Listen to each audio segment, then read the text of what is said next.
अस्सलाम वालेकुम, आप देख रहे हैं पाकिस्तान टुनाइट। मैं हूं सैयद समर अब्बास। गो के मुल्क में इंतखाबी माहौल बनना शुरू हो गया है, लेकिन अफवाहों और सरगोशियों का सिलसिला भी रुकने का नाम नहीं ले रहा है। इस्लामाबाद के सियासी हलकों में यह बहस हो रही है कि क्या इलेक्शन वक्त मुकर्ररा यानी रवां बरसी हो जाएंगे या पंजाब और खैबर पख्तूनख्वा की निगरान हुकूमतों की तरह वफाक और दीगर सूबों में बनने वाली निगरान हुकूमतों की मुद्दत में भी तोसी कर दी जाएगी और इलेक्शन को अगले बरस तक ले जाया जाएगा। इन अफवाहों के अलावा आने वाली निगरान हुकूमतों की तश्कील पर भी बहस चल रही है। बिलखुसूस क्या मौजूदा सियासी और इंतखाबी सेटअप में तहरीक इंसाफ की क़यादत को दरपेश सियासी और कानूनी चैलेंजेस के बायस इस पार्टी का मुस्तकबिल तारीख दिखाई दे रहा है। ऐसे में मुस्लिम लीग नून और पीपल्स पार्टी के मिले जुले और सबसे बढ़कर अपोजिशन लीडर राजा रियाज की जानिब से निगरान हुकूमत की मुमकिन नामों को फिक्स मैच का नाम दिया जा रहा है। तहरीक इंसाफ से राहें जुदा करने वाले और इस्तेकाम पाकिस्तान पार्टी में बज़ाहिर होकर भी ना होने वाले फवाद चौधरी ने भी इस बहस का आगाज़ किया जब उन्होंने अपनी ट्वीट में यह सवाल उठाया कि निगरान हुकूमतों का तस्वुर एक न्यूट्रल अंपायर का था, लेकिन शहबाज शरीफ और राजा रियाज की मुंतखब करदा निगरान हुकूमत को कौन गैर जानिबदार मानेगा। इससे अच्छा आईनी तरमीम करके निगरान हुकूमत ख़त्म कर दे। वैसे भी इलेक्शन कमीशन का काम है और तमाम इख्तियारात इलेक्शन कमीशन के पास ही चले जाते हैं और निगरान हुकूमतों की गैर जानिबदारी तो सब देख ही रहे हैं। फवाद चौधरी की ट्वीट इसलिए भी इंतहाई अहम और मानी खेज़ है क्योंकि गुज़िश्ता रोज़ ही इंतखाबी इस्लाहात कमेटी के सरबरा और वफाकी वज़ीर सरदार रियाज सादिक ने भी एक टीवी इंटरव्यू में कहा कि उन्होंने कहा उनकी ज़ाती राय है, लेकिन उन्होंने कहा कि मनोवान जो फवाद चौधरी का उसकी वो तायीद करते हुए दिखाई दी और उन्होंने कहा कि जो जो जो केयर टेकर सेटअप का जो एक है सिस्टम ये ख़त्म हो जाना चाहिए। मैं ये कहूंगा कि केयर टेकर का कॉन्सेप्ट ही खत्म हो जाना चाहिए और जो सिटिंग गवर्नमेंट है उसको ही ये इलेक्शन अगला कराना चाहिए। ये बहस इसलिए भी चल निकली है क्योंकि ना ही मौजूदा हुकूमत ने अभी तक अपोजिशन लीडर राजा रियाज को इस मुतालिक पेश कदमी का कहा है और ना ही राजा रियाज ने खुद से अभी तक कोई नाम सामने रखे हैं। इनके बकौल वो 1 अगस्त को वज़ीर-ए-आज़म से मिलने की कोशिश करेंगे। फिलहाल गुज़िश्ता रोज़ मुस्लिम लीग नून ने अपनी एक 5 रुकनी कमेटी बनाई है और पीपल्स पार्टी को भी एक कमेटी सामने लाने का कहा है जिसका ताहाल अभी तक फैसला तो नहीं आया, लेकिन इसके बावजूद भी हुकूमत का एक भरपूर इंतखाबी मुहिम जो है चलाने का फैसला हुआ है वो इस वक्त नज़र आ भी रहा है। चूँकि आज ही सारा दिन वज़ीर-ए-आज़म शहबाज शरीफ साहब जो हैं वो एक के बाद एक तकरीब से खिताब करते हुए दिखाई दिए। इसमें उनका मतम नज़र साबिक वज़ीर-ए-आज़म और चेयरमैन PTI पर तनकीद ही था, चाहे बरतानिया से होने वाली 190 पाउंड की सेटलमेंट हो या IMF प्रोग्राम को नुकसान पहुँचाने का जिम्मा देना हो।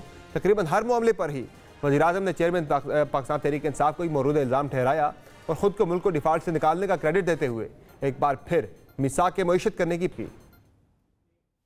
आज मैं फिर कहता हूं कि आए चार्टर ऑफ इकोनॉमी करें, आए चार्टर ऑफ डेमोक्रेसी के लिए काम करें। कोई हुकूमत आए और जाए, माशी प्रोग्राम जिस तरह दुनिया के बाज़ ममालिक में ये तय है, उनका एक चार्टर है, उसके ऊपर वो कोई तब्दीली नहीं करते।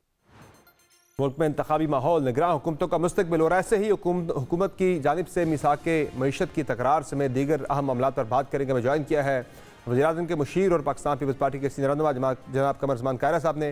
कायरा साहब, सबसे पहले तो शुक्रिया आपका अपने प्रोग्राम में ज्वाइन किया। ये बताइएगा कि आपकी जमात तो चाह रही है कि पोजीशन आपकी जमात की कि जितना जल्दी हो जाए असम्बलियों की तहलील के बाद इंतखाबात मुल्क के अंदर हो जाने चाहिए, लेकिन इस्लामाबाद में कुछ चहमगोइयाँ आजकल शुरू हो चुकी हैं कि शायद इंतखाबात जो है वो 90 रोज़ के अंदर भी ना हो पाएँ और ये मामला अगले साल पे ना चला जाए। क्या आपके पास सर इस हवाले से इत्तलात है? आप गवर्नमेंट में बैठे हैं, एक ज़िम्मेदार पोजीशन में बैठे हैं, एक इन्फॉर्म जगह पे आप बैठे हुए हैं, खदशा आपको भी ऐसा है कोई कि इंतखाबात मुलतवी हो सकते हैं या आपको पूरा यकीन है कि टाइम पे ही हो जाएंगे? सबर, हमारी तरफ से तो मेरी जमात का मौक़िफ़ भी बड़ा वाज़ेह आ चुका है और मेरा मौक़िफ़ भी बड़ा वाज़ेह आ चुका है और उसमें कोई अब गुंजाइश नहीं है कि इलेक्शन को डिले किया जाए।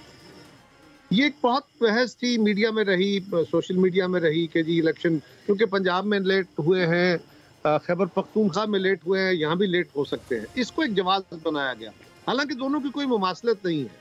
पंजाब और खैबर पख्तूनख्वा की असम्बलियाँ तोड़ते वक्त हमने कहा था ये गलत तोड़ी जा रही है। उस वक्त उसके ऊपर पार्लिमान का, वकला का, अदालतों का बड़ा वाज़ेह जजेस का मौक़िफ़ था। पाकिस्तान में एक वक्त में इंतखाब होना चाहिए, एक बड़े सूबे में जो 62-60% की आबादी को रिप्रेजेंट करता है, अगर वहाँ इलेक्शन पहले हो गया तो उसके नुकसानात होंगे। तो ये एक बहस और है, ये मिड टर्म इलेक्शन की वहाँ तो असेंबली की मुद्दत खत्म हो रही है, उसके बाद सवालत में जाने का कोई जवाज नहीं है। जो जवाज थे, जो बयान किए जाते थे वो खत्म हो। सर एक जवाब कायरा साहब अभी भी बढ़ाई जा सकती है, जी हाँ, सारी जमातें कह चुकी है। कारी साहब एक जवाब जो है वो पिछले जमातें कह चुकी है कि असेंबली की मुद्दत नहीं पड़ेगी, हम अगस्त में खत्म हो जाएंगे। कारी साहब आपकी बात काट रहा हूँ, सॉरी, एक जवाब आजकल बहुत ज्यादा डिस्कस हो रहा है और बनता दिखाई भी दे रहा है। आप ही की दो इत्तेहादी जमातें मुतालबा कर रही हैं कि इंतखाबात नई मरदमशुमारी के तहत किए जाएं। एमकेएम मुतालबा कर रही है और एमकेएम तो यहाँ तक कह रही है कि हमारी जो वज़ीर-ए-आज़म के साथ बातचीत हुई है, वज़ीर-ए-आज़म ने यकीन दहानी करवाई है कि इंतखाबात पुरानी मरदमशुमारी पर नहीं, मौजूदा जो नई मरदमशुमारी हुई है उसकी बेसिस पे होंगे। तो अगर मौजूदा नई मरदमशुमारी पे करते हैं उससे तो फिर ये मामला फिर हल्का बंदियाँ होंगी, फिर ये मामला कम से कम 5-6 महीने के लिए तो इल्तवा का शिकार हो जाएगा। देखिए इसमें भी एक इलेक्शन कमीशन शुमारी पुरानी हल्का बंदियों पे इलेक्शन कराने की तैयारी कर रहा है। इस वक्त हुकूमत भी ये कह रही है, हम भी ये कह रहे हैं कि कोई चांस नहीं है। नई हल्का बंद नई मरदमशुमारी अभी नोटिफाई नहीं हुई। जो जमातें नई हल्का बंदियों का या नई मरदमशुमारी के तहत इलेक्शन का मुतालबा कर रही हैं, उनका मुतालबा अपनी जगह मोतबर है, उनका एतमाम है, उनका एहतराम है। लेकिन देखना यह है कि क्या हो सकता है, क्या ये मुमकिन है। यूं तो 6-7 साल बाद ये नई मरदमशुमारी 10 साल से कबल कराई गई, इसीलिए शुमारी जो समय हुआ था कि मरदमशुमारी जल्द कराई जाए, लेकिन इस मरदमशुमारी को अप्रैल में फाइनल होना था, नहीं हो सकी। अब ये लेट होते होते अब ये वक्त आ गया है कि मुश्किल हालात पैदा हो गए हैं कि इस मरदमशुमारी के। और दूसरा ये है कि इस मरदमशुमारी के ऊपर एतराज भी तो उन्हीं जमातों को है। एमकेएम सबसे बड़ी मोतरज है, मेरी जमात को भी एतराजात है, तो उनके एतराजात एड्रेस होंगे। ये काउंसिल ऑफ कॉमन इंटरेस्ट में क्या इसके ऊपर फैसला हो पाएगा, नहीं हो पाएगा, फिर इसकी बुनियाद बनती है ना।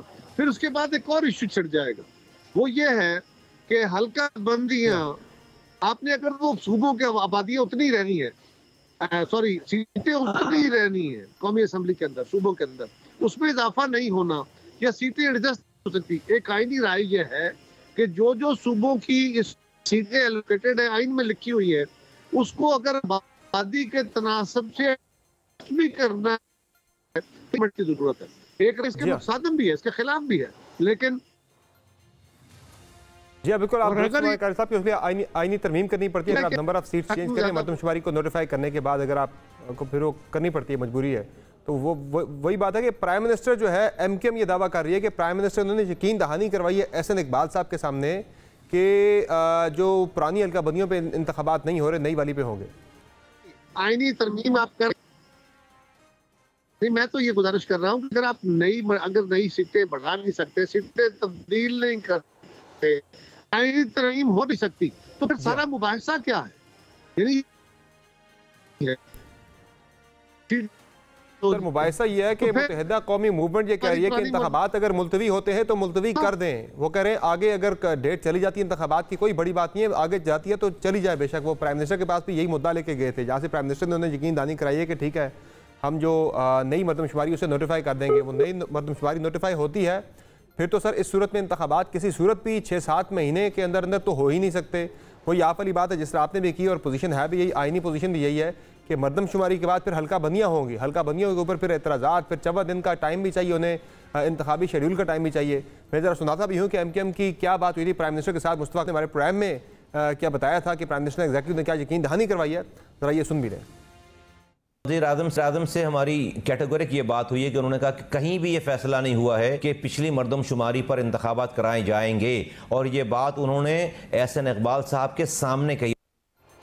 सिर्फ मुत्तहिदा कौमी मूवमेंट नहीं बल्कि हुकूमत की एक और इत्तेहादी BNP मैंगल भी इस वक्त मरदमशुमारी के हवाले से उसकी पोजीशन भी यही सामने आई है कि पुरानी मरदमशुमारी पर इंतखाबात ना करवाए जाएँ बल्कि 2023 में होने वाली नई मरदमशुमारी के ऊपर इंतखाबात करवाए जाएँ। इस हवाले से मुतालबा दोनों इत्तेहादी जमातों का ये सामने आ रहा है कि हुकूमत जल्द से जल्द नई मरदमशुमारी को नोटिफाई करे और उसके बाद हल्का बंदियाँ करे। चूँकि बलूचिस्तान के अंदर BNP मैंगल की पोजीशन ये है कि वहाँ सीटें बढ़ेंगी बलूचिस्तान से कौमी असम्बली की, और यही मुतालबा एमकेएम भी इसीलिए कर रही है कि एमकेएम को लगता है कि कराची की आबादी जो बड़ी है पिछले सेंसस के मुकाबले में, उसकी बेसिस पे कराची के अंदर जो अर्बन जो सीट्स हैं वहाँ से जहाँ से एमकेएम जीतती है वहाँ से सीटें बढ़ सकती हैं। तो इसलिए ये मुतालबा मुत्तहिदा कौमी मूवमेंट की तरफ से भी सामने आ रहा है। लेकिन अब पीपल्स पार्टी की पोजीशन एक और इत्तेहादी की बड़ी क्लियर पोजीशन है कि इंतखाबात जो हैं वो मुलतवी नहीं होने चाहिए। इंतखाबात जितने जल्दी हो सके इंतखाबात हो जाने चाहिए।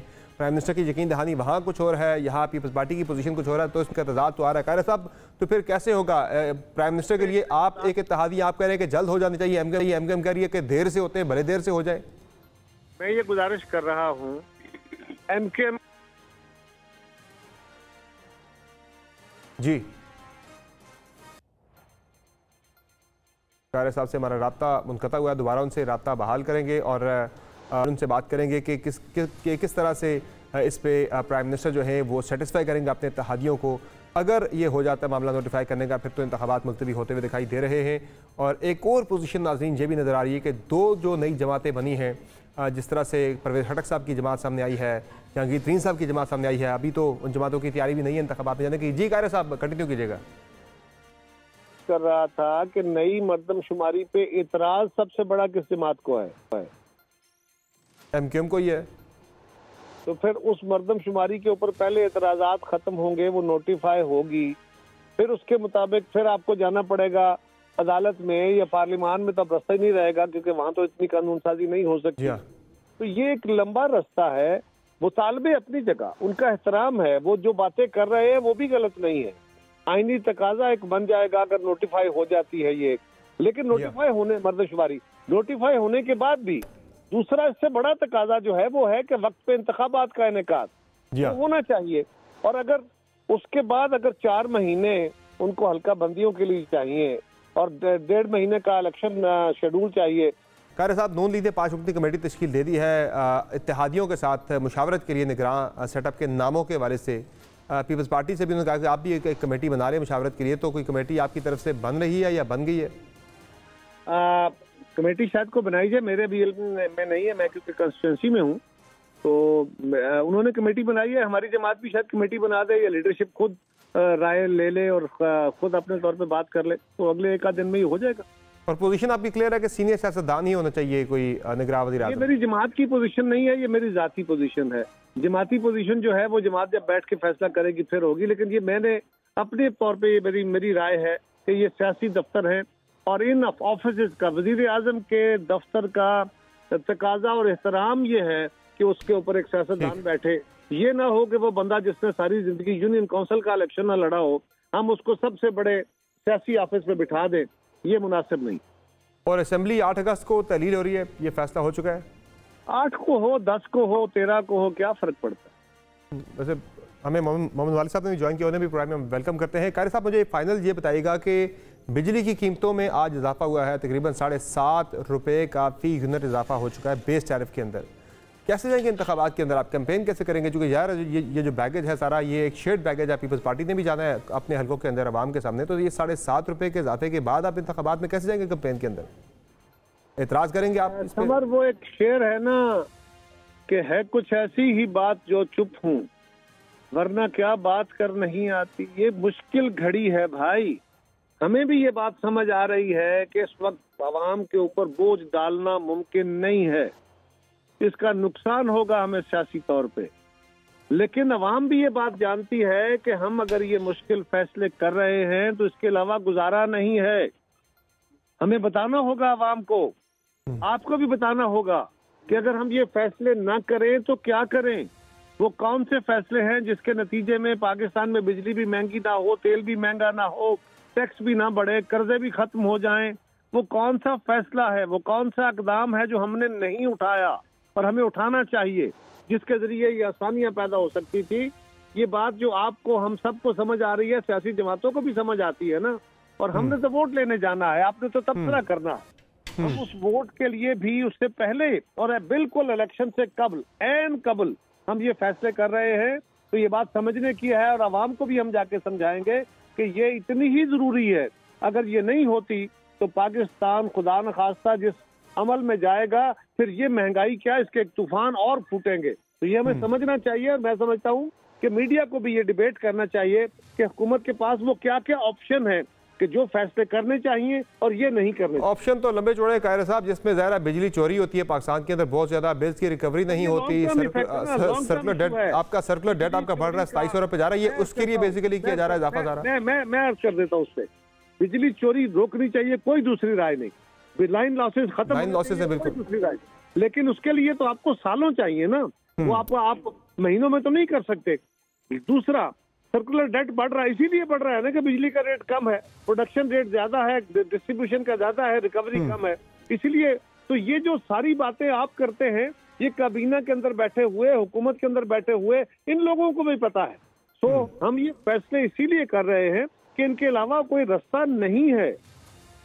सही है, बहुत शुक्रिया कारा साहब, आपने ज्वाइन किया प्रोग्राम में। मालिक साहब, अब आगे हुकूमत जा रही है इंतखाबात में, और एक इस्लामाबाद में कुछ चमगोइयाँ शुरू हो गई हैं फिर से। बीच में एक होप आई थी कि शायद वक्त पे असम्बली तहलील हो रही है, या उससे दो चार रोज़ पहले भी हो जाती है, तो नवंबर में इंतखाबात पहले हफ्ते में हो जाएंगे। लेकिन फिर से ये बातें चल रही हैं कि शायद इंतखाबात नवंबर में भी ना हो पाएँ, अगले साल चले जाएंगे इंतखाबात। आपको क्या लगता है, लग रहा है आपको कि इंतखाबात नवंबर के पहले हफ्ते में हो जाएंगे, या आपको भी खदशा है कि इंतखाबात मुलतवी हो सकते हैं? समर, पहले मैं इससे पहले मैं एक कुछ कमेंट देना चाहता हूँ जो कायरा साहब बात कर, जो आप तीनों गवर्नमेंट कीजिए, इमरान खान साहब की, नवाज शरीफ साहब की, जरदारी साहब की गवर्नमेंट, जब वो प्रेसिडेंट और प्राइम मिनिस्टर भी होता है, इन तीनों में एक चीज कॉमन थी, highest corruption, highest land losses, और वो आसमान से नहीं उतरे। ये जब कह रहे हैं कि जी अब हमें करना पड़ रहा है, हमें समझ आ रही है, जब आप ऐसे लोग लगाएंगे जो सिंपली आपको पता है कि 2 नंबर लोग हैं, इनकॉम्पिटेंट लोग हैं, तो इसमें सबने हिस्सा डाला हुआ है। मुझे याद है मखदूम साहब होते थे, अब उनको मकसद कह रहे पीपल्स पार्टी के, और उनका पर्सनल सेक्रेटरी था जिसको उन्होंने पकड़ के चेयरमैन स्टील में लगा दिया था। ठीक है, तो खुद अभी भी आप देखें, अभी जो बोर्ड बने हैं, वेतन गवर्नमेंट जो है मुल्तान के अंदर, गुजरांवाला बोर्ड में, तीसरी बोर्ड में रिश्तेदार भरे हैं, कजन लगाए उनमें। जब आप रिश्तेदारों कजन को बोर्ड में लगाएंगे डिस्कोस के, जब आप करप्ट लोगों को, इनकॉम्पिटेंट लोगों को लगाएंगे इंचार्ज, तो भैया फिर यही होगा, ये ऐसे ही होगा, फिर ऐसे ही मुल्क डूबेगा। और ये ऐसे और कीमत आवाम ने चुकानी है उसकी सारी, अनफॉर्चुनेटली IMF की वजह से महंगी नहीं हुई, ये उन चोरियों की कॉन्फिडेंस की वजह से सारा निजाम जो गिरा है उसकी वजह से महंगी हुई है। बड़े आराम से सारे IMF पे डाल देते हैं। ये सारे जिम्मेदार है, किसने लाइन लॉसेस कम किए हैं, किसने करप्शन कम किया, किसी ने नहीं की। तो ये मुझे बड़ा अजीब लगता है जब ऐसे मुझे तासुर मिलता है कि जैसे ये आसमान से बिजली गिर गई है। नहीं, ये सबकी रिस्ट्रिक्टिव गवर्नमेंट और सब ने हिस्सा डाला है। दुरुस्त बात है, बिल्कुल ऐसा ही है। अब आ जाए उधर इंतखाबात के बरवक्त इनेकाद के हवाले से। देखें, मैंने कुछ दिन पहले भी ये खबर अपने शो में भी ब्रेक कह लें, जो मर्जी कह लें, ये फैसला हुआ है कि काउंसिल ऑफ कॉमन इंटरेस्ट का इजलास पर इन्होंने इसको ओके कर देना सेंसस। आपको याद है क्या आपका जहाँ उन्होंने कहा था कि हमने सेंसस ओके किया तो हम नोटिफाई नहीं करते।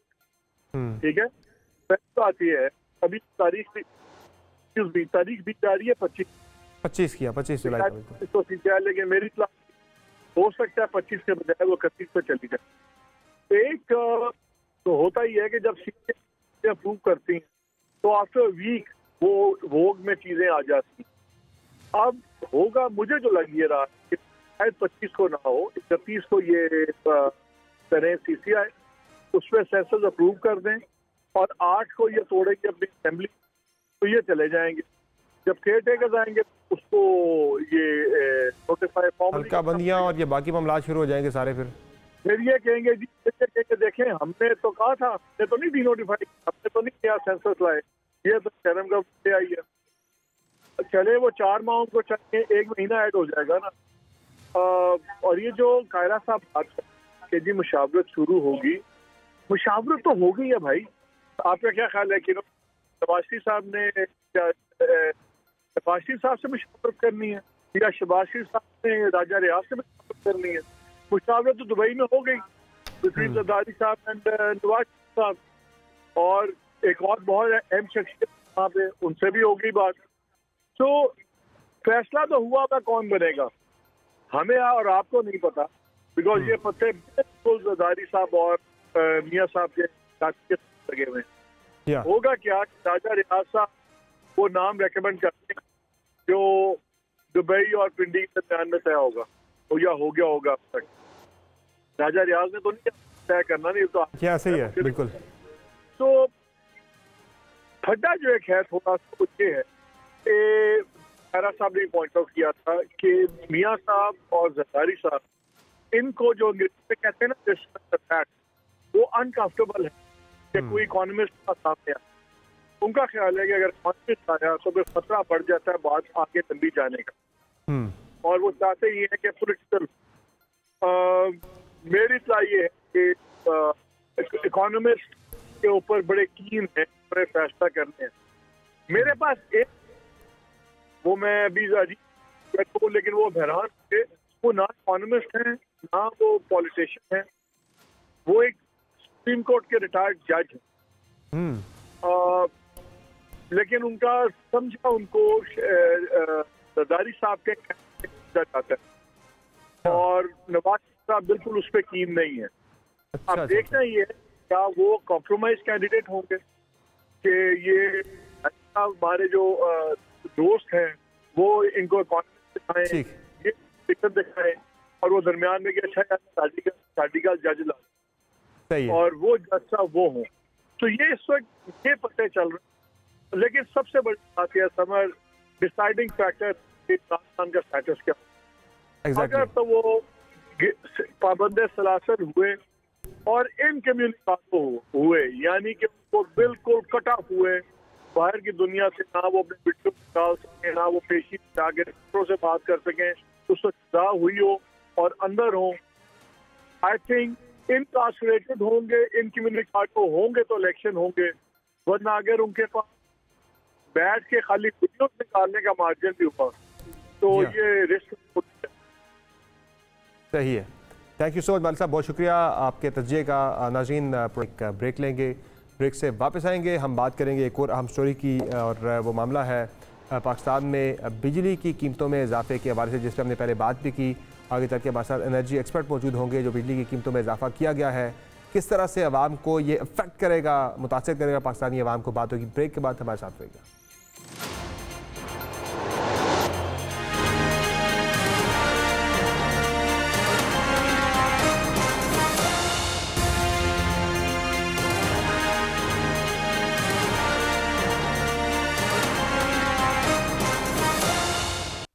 शहबाज शरीफ ने अब वफाक में आके ये क्या कर दिया, पाकिस्तान को डिफॉल्ट करा दिया। ये जब ख्याल मेरे ज़हन में आता था तो रात को नींद उड़ जाती थी, लेकिन उस मालिक ने करम किया, उस मालिक ने फजल किया और रहम किया कि उसने हमें डिफॉल्ट से बचाया। IMF से $3 अरब के मुआहदे की मंजूरी के बाद वज़ीर-ए-आज़म को तो नींद शायद आना शुरू हो गई हो, लेकिन इसी मुआहदे ने पाकिस्तानी अवाम की नींदें उड़ा कर रखती हैं, क्योंकि ये मुआहदा शायद वज़ीर-ए-आज़म और हुक्मरानों जैसी इशराफिया पर तो इतना भारी नहीं पड़ रहा जितना आम अवाम और तनख्वाहदार तबके पर पड़ रहा है। इस मुआहदे का ताज़ा तरीन और ज़ालिमाना तरीन वार गुज़िश्ता रात हुआ जब हुकूमत ने IMF के सामने सर तस्लीम खम करते हुए बिजली की कीमतों में ₹7.96 फ़ी यूनिट इजाफे की मंजूरी दे दी है। सितम यह है कि इस मंजूरी से मुतल्लिक़ हुकूमत ने वफाकी काबीना में बहस करना भी गवारा नहीं समझा और एक सर्कुलेशन समरी के जरिए इस इजाफे की मंजूरी दे दी गई। और सितम दर सितम यह कि 3 से ₹7.5 तक फ़ी यूनिट इजाफे का इतलाक यकम जुलाई से ही किए जाने का इम्कान है, और मजमूई तौर पर आवाम पर इस इजाफे का बोझ ₹3,495 अरब का पड़ेगा, जो आवाम ने अपनी जेबों से हुकूमती खजानों में डालना है।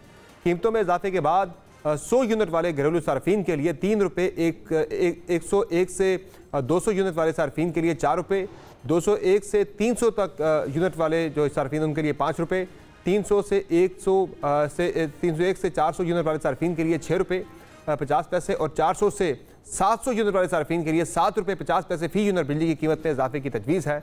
इस नाकाबिले बर्दाश्त इजाफे के बाद बिजली का औसत फ़ी यूनिट टैरिफ ₹35.42 से बढ़कर ₹42.72 फ़ी यूनिट हो जाएगा, जबकि सेल्स टैक्स के नफाज के बाद फ़ी यूनिट कीमत ₹50 तक पहुँच जाएगी। ये इजाफा उस वक्त हुआ है जब गुज़िश्ता रोज़ ही वज़ीर ख़जाना ने कौमी असम्बली में दावा किया था कि अब आवाम पर ₹1 का भी बोझ नहीं डाला जाएगा, जबकि गुज़िश्ता हफ्ते हमारे इशो में वफाकी वज़ीर बराए तवानाई खुर्रम दस्तगीर खान साहब ने यह दावा कि यह इजाफा मरहलावार बुनियादों पर होगा। गो के हुकूमत पर बिजली की कीमतों में इजाफे के लिए IMF की शराइत से नथी कर रही है, लेकिन IMF ने हुकूमत से तवानाई के शोबे में अगर गर्दिशी कर्जे के खात्मे का मुतालबा किया है जो 2008 से चल रहा है और इस वक्त 2700 अरब की सतह पर आंच पहुंचा है। ये कहा जाए तो गलत नहीं होगा कि तबादलाई का शोबा मईशत का बड़ा खतरा बनना हुआ है। ये शोबा कैपेसिटी चार्जेस, बिलों की नाकाफी वसूली, चोरी, लाइन लॉसेस, सब्सिडी, नाकस गवर्नेंस और बढ़ती करप्शन की मुंह बोलती तस्वीर है।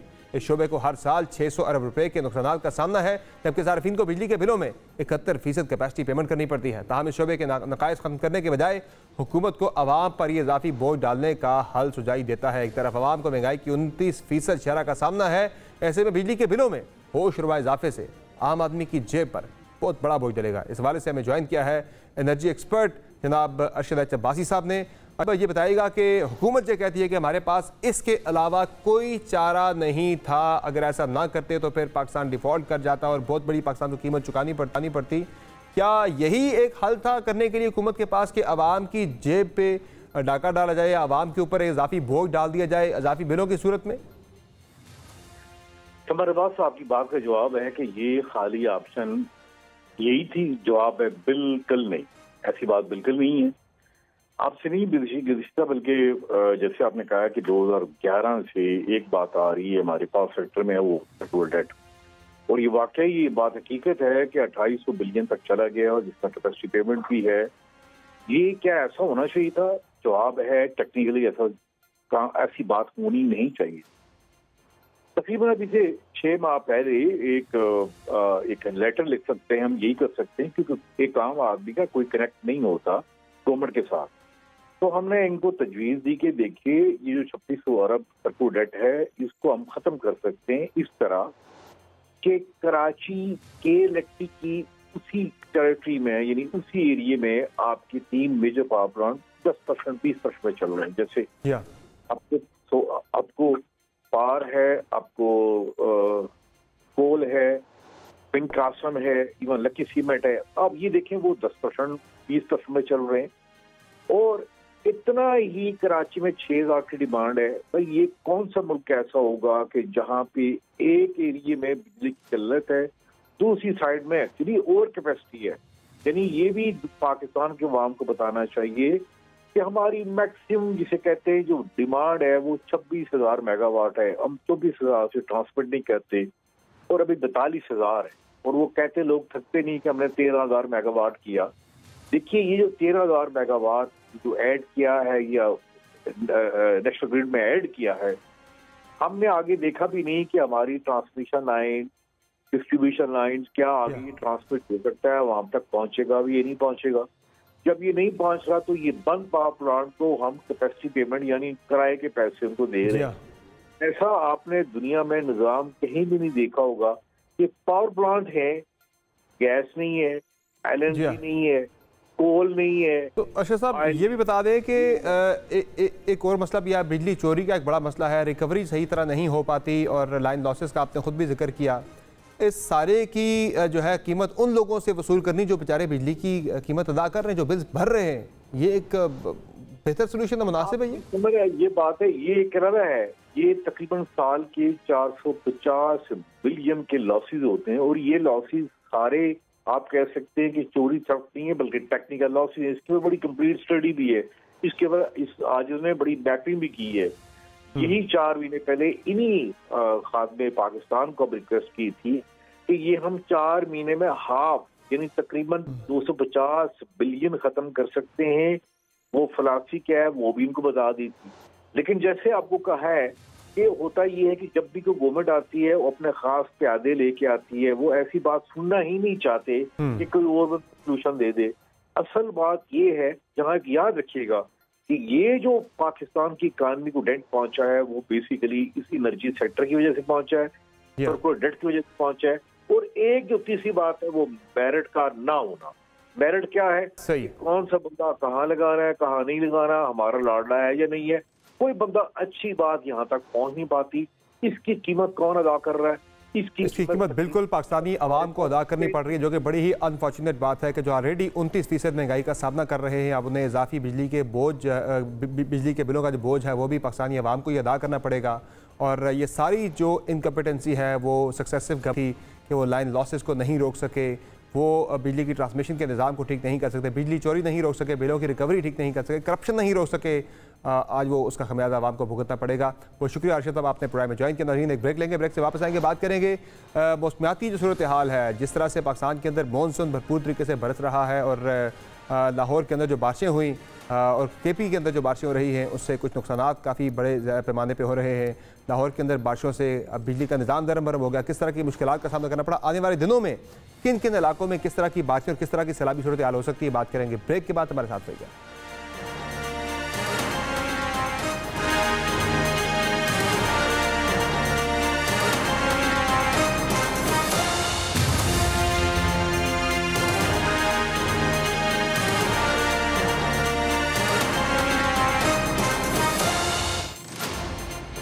Welcome back. महकमा मौसमियात ने मुल्क भर में आज से 26 जुलाई के दरमियान मानसून बारिशों की पेशगोई करते हुए पंजाब और खैबर पख्तूनख्वा के निशेबी इलाकों में सैलाबी सूरत हाल और अर्बन फ्लडिंग की वार्निंग जारी की थी। ताहम ऐसा लग रहा है कि यह वार्निंग और खबरदार करना भी हमारी हुकूमतों और इंतजामी मशीनरी को झंझोड़ने में नाकाम ही रहा है। बिलखुसूस जब आज लाहौर में होने वाली 200 मिलीमीटर बारिश ने निज़ाम ज़िंदगी को मफलूज करके रख दिया है।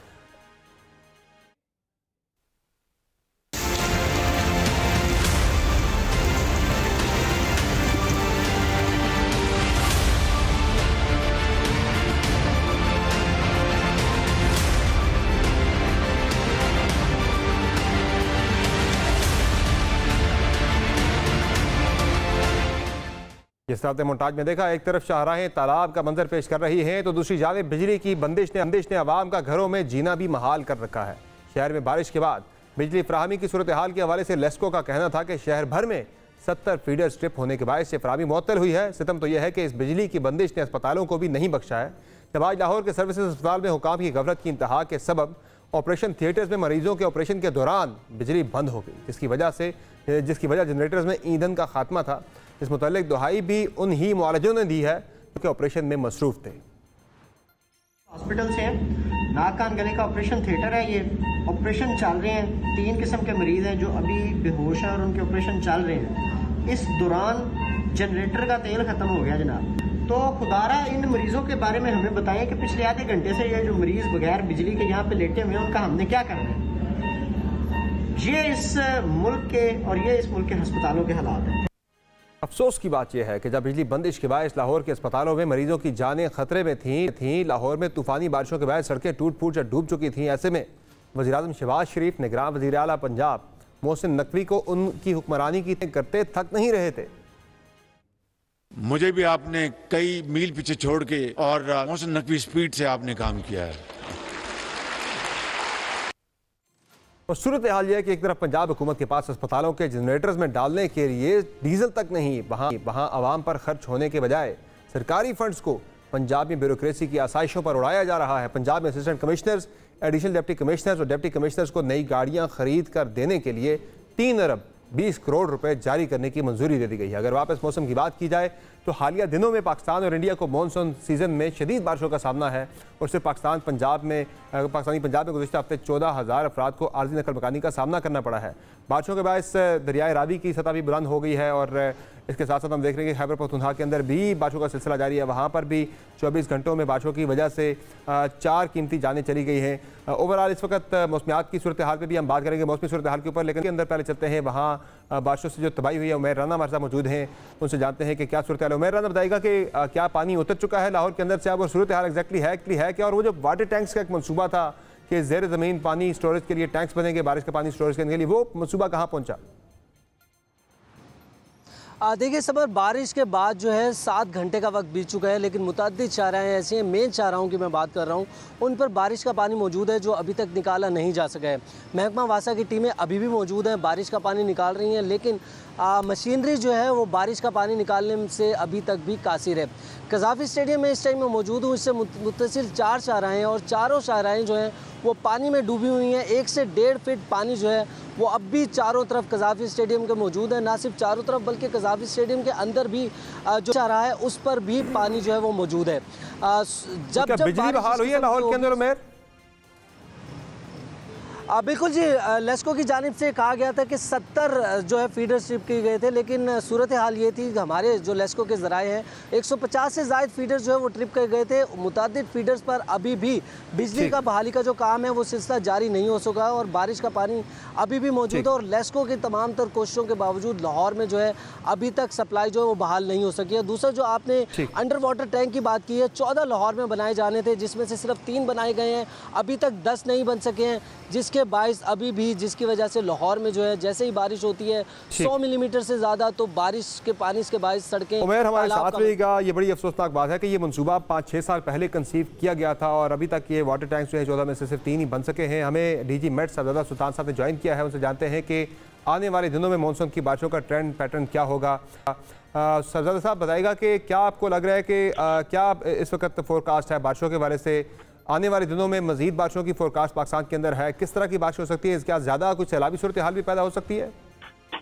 बिल्कुल जी, बल्कि सैलाबी सूरत हाल पहले पैदा हो भी चुकी है। ये मानसून का तीसरा स्पेल है जिसकी आज हमने कल वार्निंग दी थी, आज से स्टार्ट है ये, और इसमें लाहौर और जो इसके south eastern part of the Punjab है यहाँ पे अच्छी खासी बारिश रिकॉर्ड की गई है। लाहौर में खास तौर पे एयरपोर्ट पे 200 से ज्यादा मिलीमीटर। हम वासा के जो जहाँ पे लगे हुए रेन गेजेस उनको नहीं देखते, जहाँ पे हमारे अपने रेन गेजेस है लाहौर में 2 जगह पे, ये रोड और एयरपोर्ट। तो आज सबसे ज्यादा एयरपोर्ट पे बारिश हुई थी और ये स्पेल जो है अगले 2-3 दिन चलने के इम्कान है और ये एक्सटेंड भी हो सकता है, आगे इलाके भी इसको ये एक्सटेंड करेगा। कल यानी इस्लामाबाद या इन इलाकों में बारिश होगी, वस्ती पंजाब के कुछ इलाकों में, और 2 दिन के बाद ये कराची को भी इफेक्ट कर रहा है। ये सिलसिला जो है कराची में भी अच्छी बारिश का इम्कान लग रहा है, तो ये चलता रहेगा। दूसरी बात मैं आपको बता दूं कि आपने सैलाब के हवाले से जो बात की है, हमारे अपने रिजर्वायर मंगला और तरबेला की सूरत हाल भी बहुत अच्छी है और इंडिया में जो रिजर्वायर हैं हमारे ईस्टर्न दरियाओं के पीछे उनमें भी पानी काफी ज्यादा आ गया और वो भी काफी, यानी आप कह लें कि 90% या 80% सतलज पे जो है और इतने ज्यादा भर चुके हैं। तो अब इसमें खदशा जो ज़ाहिर, जो मेरी अपनी राय है कि अगर खुदा न खास्ता किसी वक्त भी ये हमारे दरियाओं के कैचमेंट एरियाज में बारिश होगी तो ये सूरत हाल हमारे लिए थोड़ी सी पैदा हो सकती है कि जी इंडिया शायद पानी वो छोड़ दे या उससे कंट्रोल ना हो। तो इसके लिए इंशाल्लाह हम मुतल्लिका इदारों को 1-2 दिन में लेटर लिख देंगे। वैसे हमारी डिस्कशन हुई है, हमने उनको बता दिया वर्बली, तो इंशाल्लाह इसका भी है, तो उसके लिए भी हमें तैयार। सैलाब को यानी हम अवॉइड नहीं कर सकते, कह नहीं सकते कि जी सैलाब नहीं आएगा। अभी तक वैसे नॉर्मल हमारी मानसून की फोरकास्ट जो है वो कुछ इलाकों में नॉर्मल तक है और कुछ सिंध और बलूचिस्तान में बिलो नॉर्मल है। ठीक है, तो ट्रेंड जो बारिश का जा रहा है अभी नॉर्मल तकरीबन जा रहा है, कोई इतना हम नहीं कह रहे, लेकिन जो स्पेल आता है वो काफी ज्यादा हैवी आता है, आपने देखा होगा। बहुत शुक्रिया सर, बहुत शुक्रिया सर, आपने ज्वाइन किया। उमर फाइनली बताएगा कि इस वक्त आप जो बता रहे थे कि पानी खड़ा है लाहौर की सड़कों पर, और क्या बताया जा रहा है हुकाम की तरफ से, कब तक लोग जो है उनकी मोबिलिटी जो है वो उस काबिल हो जाएंगी सड़कें लाहौर की, और सड़कें तबाह हो गई हैं काफ़ी, हमने देखा जो। बिल्कुल जी, जो स्टैंडर्ड टाइम है बारिश थमने के बाद 3 से 4 घंटे में जो है वो बारिश का पानी जो है निकाला जाता है, जो स्टैंडर्ड टाइम सेट है पूरी दुनिया में।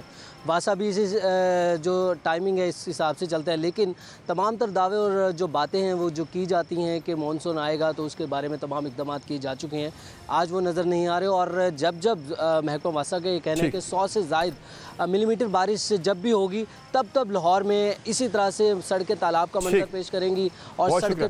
बहुत शुक्रिया उमर, आपका अपने प्रोग्राम में ज्वाइन किया। डीजी मेट भी हमें ज्वाइन कर रहे थे, जिनका कहना है कि तीसरा स्पेल मौसम का शुरू हो चुका है।